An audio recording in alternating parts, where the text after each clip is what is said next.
What's up and welcome back. I'm John Starr from ActiveMovieGuy.com, your favorite blind film critic. And I finished it. It is done.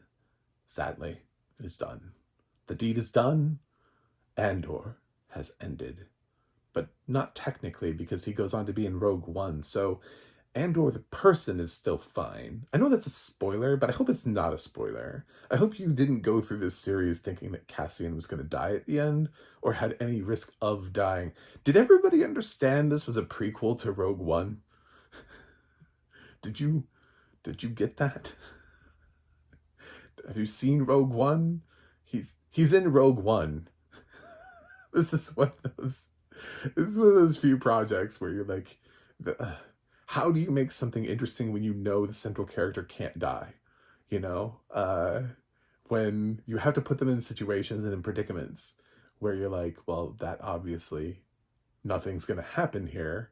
I mean, he could literally be hanging over a pit of sharks and with no one to save him and fire breathing from the walls, razor blades coming down at him. It's just like this crazy situation, and I'd still be like, I don't know, I'll find a way out. But he's on a planet by himself. They stated it's an uninhabited planet with this torture room, and that's the only thing that exists is this torture room. I was like, I don't know, he'll figure it out. He's in Rogue One. So, um, shoot him in the head. I don't know, flesh wound. He'll be fine. Uh, like, there's no way that I can't possibly be convinced that Cassian was ever going to be in any danger. So, in the last couple episodes, we picked up a couple more people who were going to be in Rogue One. So obviously their fates, like K2, we know is in Rogue One. Uh, I loved, I loved episode 8.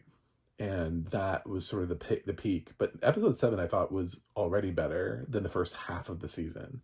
Like, I enjoyed the first half of the season. And the first half of the season for me felt like running a race that I was winning, but looking behind me and then seeing that there was somebody who was running at the same speed as me. Do I look like somebody who runs? I hope this is an analogy that makes sense. I don't run. Uh, you're like, this guy doesn't run. No, I don't. I'm blind and I conceptually walking sometimes, I couldn't, there are blind people. I don't want to say there aren't. I don't want to put that out in the world. There are blind runners and I am fucking just blown away by that. And I just, yeah, I'm like, mobility, you go, you do your thing. Uh, but yeah, it feels like watching somebody sort of keeping pace, right? And they're just running at the same. And then at episode 7, you're not paying attention. And then episode 8, you look and you're like, how did this person get ahead of me? And you realize episode 7, you're like, were they next to me? They were next to me.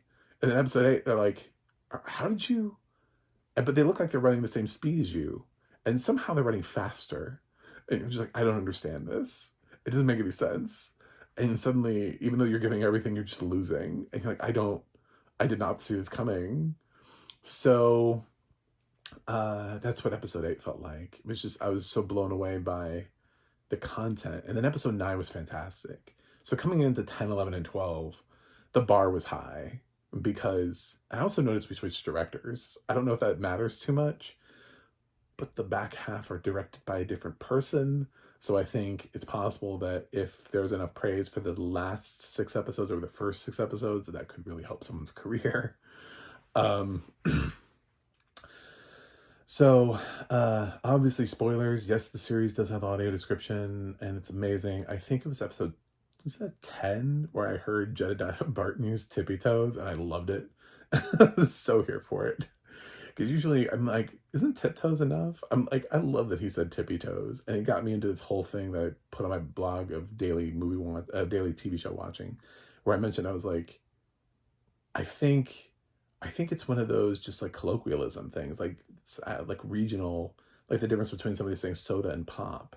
Like there are people who just naturally they say tippy toes instead of just tiptoes, and maybe I'm weird for saying tiptoes and not tippy toes, but it felt like the word that I would use if I had a kid and I was trying to talk to them. But Andor also uses really big words in the audio description that kids would not follow or understand. I also think too young they're going to be bored by this. This is too much like the, Andor is too close to prestige television like West Wing and Succession and some other shows that would bore them to death. If we're being honest, I'd love to think that 5, 6, 7 year olds could follow this and the nuance behind a lot of the politics, but I just don't think that's true. I think they would fall asleep or something. My parents took me to see Batman, the Michael Keaton one, when I was too young for that, and it was too dark. I didn't understand it, and I fell asleep. Even though, like, theoretically, I should have loved Batman. I was like 5 or 6, so uh, it just didn't work on me at the time. But then, like a couple years later, Batman Returns, I was all about it. It's all about the right age at the right time. So, yeah, I think Andor, maybe some kids are enjoying it, but I don't think all of them are.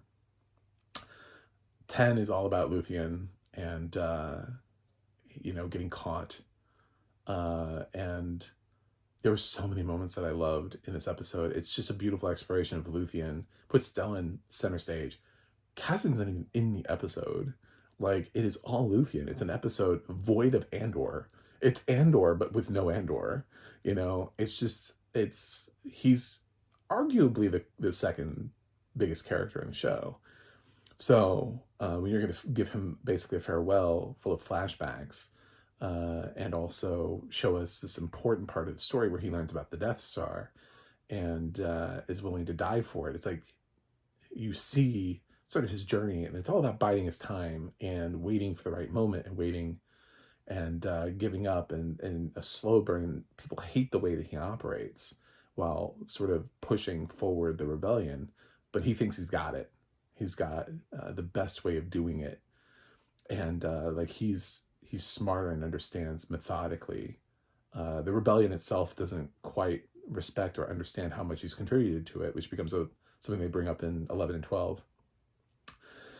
But it does leave Clea with, the task of having to, because Deidre manages to get to him in time, and he's on like life support or whatever in hospital, so she has to break in and sneak her way in and kill Luthien, so that he's not put through any sort of torture to try to get the information out, or that they learn anything from him. So she does that, and it's heartbreaking for her because we see in the flashbacks he's basically like raised her, trained her up to be where she is today, shown her all the ways of the world. Possibly the only person Luthien truly cares for on any level, even though he's like, you have to be willing to sort of give up everything. And this is Clea being willing to give up everything. So love this episode. And I didn't quite understand why Deidre was being arrested, like at the thing. I was like, for what? For episode 8? Like, it's like, what is she being arrested for? Specifically. We figure it out more later, but there definitely was a little bit of a disconnect when the guy comes up to her and is, "You're being arrested." Excellent voice, by the way. He inherently sounds evil. I don't know why, but I'm like, oh, this sounds like a bad guy. I don't want to mess with this.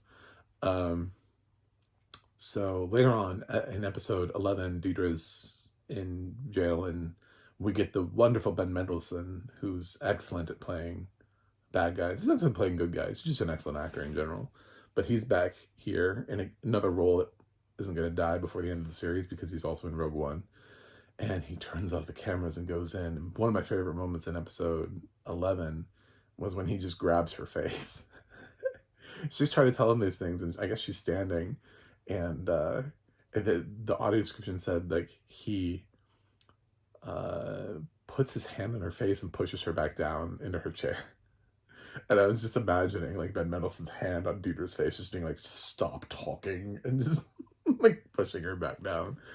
And it amused me. After everything that Deidre did in episode 8, I was just like, I don't know. I don't care about you. Go live your life in a hole somewhere.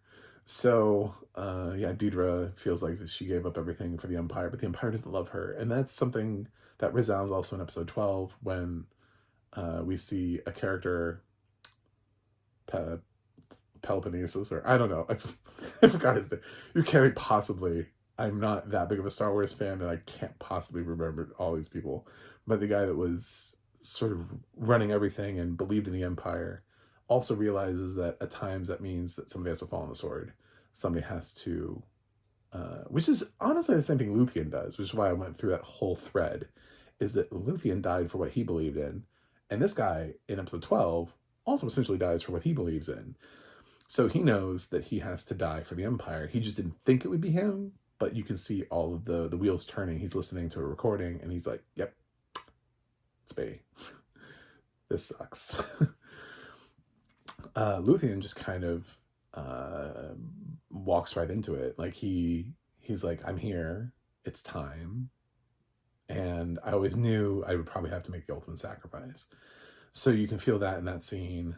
There was a realization that Luthien always knew that moment was coming for him, and that the rebellion would live on. That he would have created something that would survive him and go on to do greater things. And it's amazing to see how much Luthien contributed to the beginning of something that ends up taking down the Empire. And when we think about how, you go back to that little kid, like, who's watching A New Hope in the beginning, and you're like, it's all because of Luthien. you know? You're like, these people owe Luthien. You could just travel back in time and speak to those people hanging out in line waiting for New Hope and just be like, they owe this to Luthien. And they're like, who's that? And you're like, I'm from the future. And they just like leave. You'll find out later. Yeah. It's crazy how, and there are people who are like, they're all in charge of continuity. And I think that's so interesting. I'm sorry, this is a weird recap, but you can always watch other people. You don't have to watch me. You can watch me if you want. I love you when you watch me. But I think about the continuity stuff and people keeping track of things. And I think about what it means when you put something out there, when you say something, or when somebody's created. So like in episode 12, when we see Bix holding the baby, I'm like, oh, is that baby Cassian? Is baby Cassian going to grow up to do something? It's like, it's the possibility. It's like, where is he going to fit in? Because we could come back around to, yes, Andor's finished, but Bix is still alive. And Cassian has a baby. There's baby Cassian.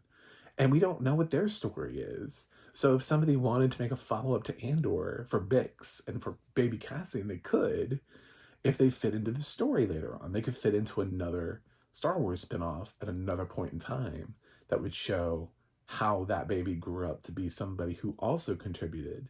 And it's all this like domino effect, these little things in and around. And it all, interestingly, so started way back with George Lucas and A New Hope. And it's grown out into this masterful sort of universe at times. Some of it can be kind of silly. Not all of it is perfect. But some of it is just, when the weaving is good, the weaving's good, Some people can knit, man. You know what I'm saying? Like, some people can put things together and they crochet like a mucker. And that's what this is.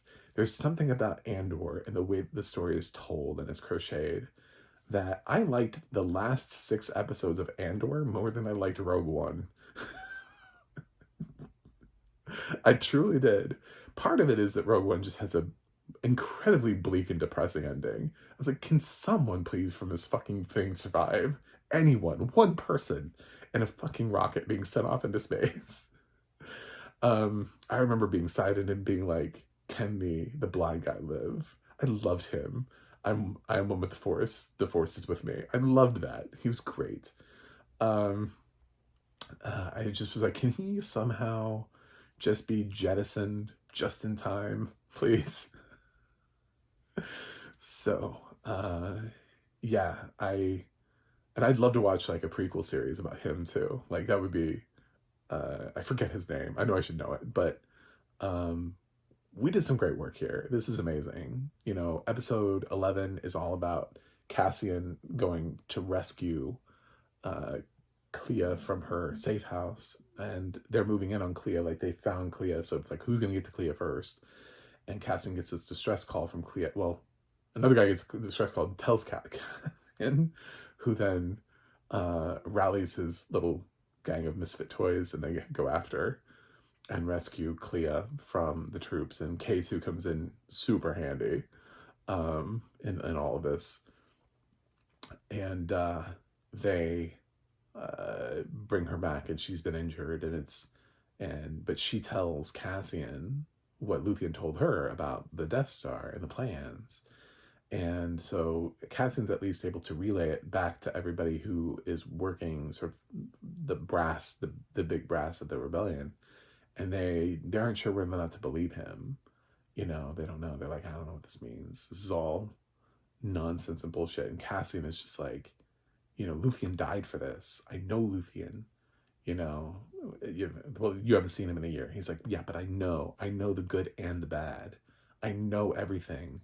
And if Luthien told Clea this is real. If he was willing to die for this is real. And Diego Luna is just fantastic in the 12th episode. In episode 12, he's just wrecked with guilt the whole time. The pain just of everything with Clea and Clea. No, I can't remember how it lands. And also, dealing with the loss of Luthien and just trying to, and then worrying about whether anybody's gonna believe him, and he's been grounded. All this stuff is, swirling in his head. And Diego's such an underrated actor. I wish we could get this dude an Oscar nomination for something.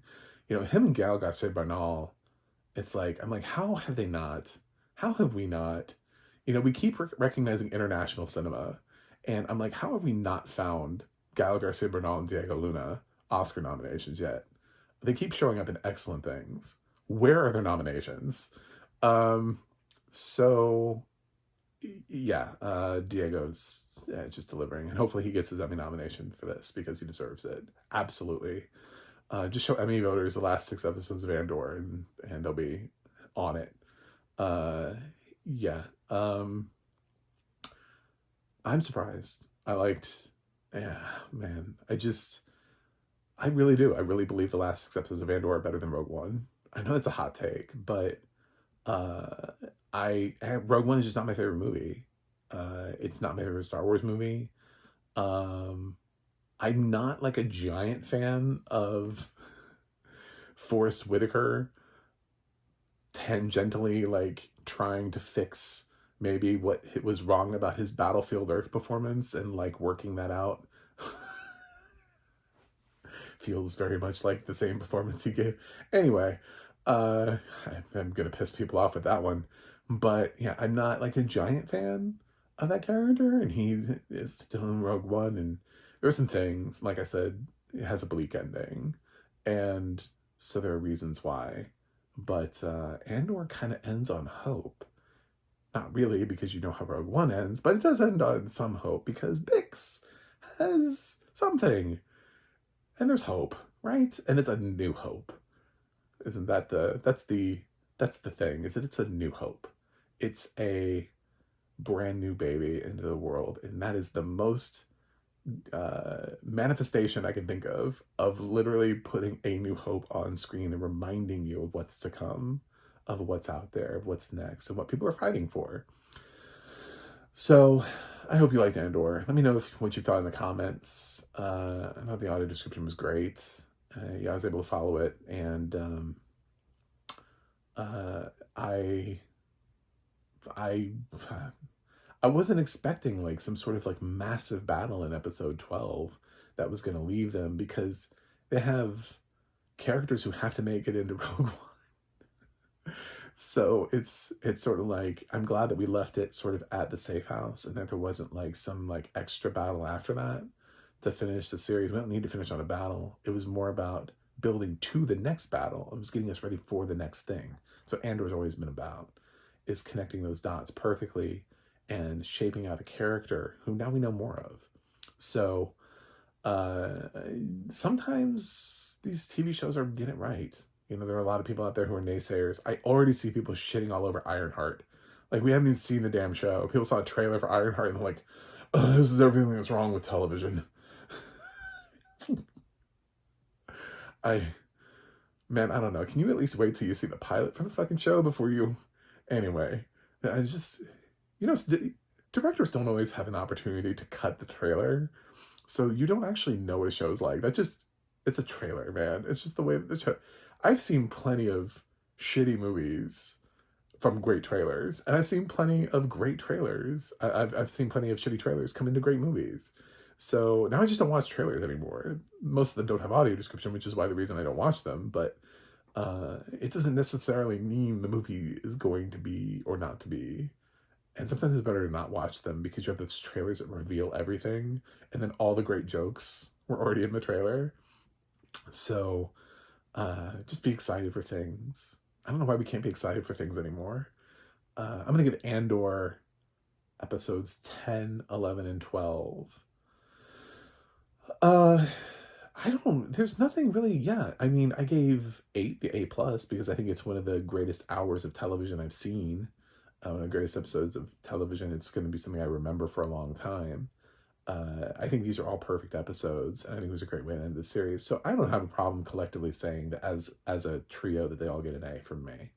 I really enjoyed the last 3 episodes. Thanks for watching. Thanks for subscribing. May the force be with you. I'll see you guys on the other side.